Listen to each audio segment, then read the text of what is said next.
Today we're gonna talk about multiple wives in some cultures and religions.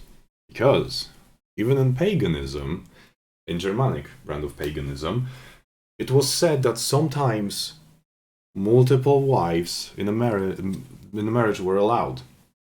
Now, mostly it was for political reasons, but not always. And I'm gonna explain basically why. In paganism, and from my understanding also in Islam, it was pretty much the same reasons. Why multiple wives were allowed? Okay, so imagine you're living in the past, very tough conditions, right? Harsh environment. You have one man,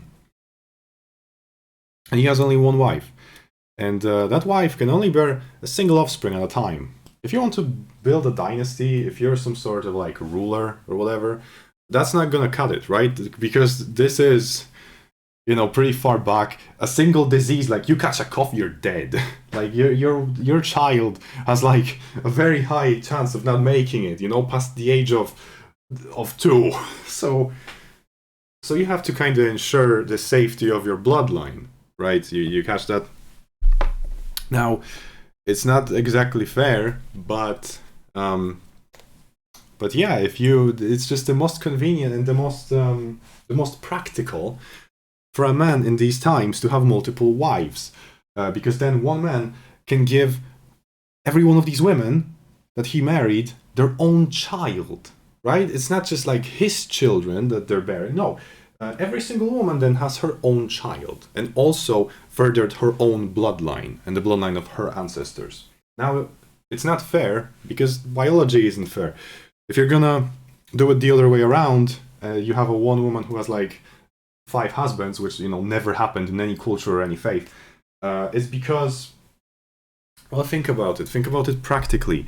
Like one of these men at a time will be able to have a child with her, right? And all of the other men, they will not procreate, they will not further their own bloodline. Chances are their bloodline will die, unless she unless she will literally make some kind of arrangement to bear a child for every single one of them, right? It doesn't seem practical. It doesn't.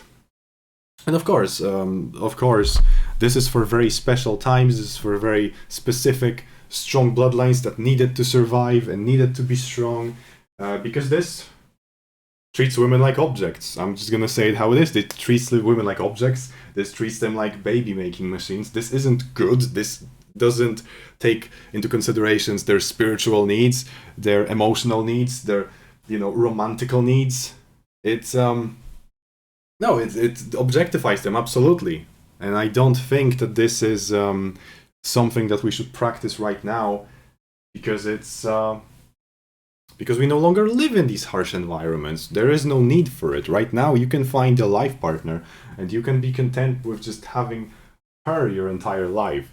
If honestly, in my opinion, I'm gonna kind of go out from the main topic, but in my opinion, if you can't be happy with just a single woman, then that makes you a sexual degenerate, and you should rethink how you view these things instead of trying to convince your girl that you're a top G with Bugatti, and cheating is just a natural thing that all men desire, because it's not. It's really not. The problem is with you, my man, my top G, my little top G.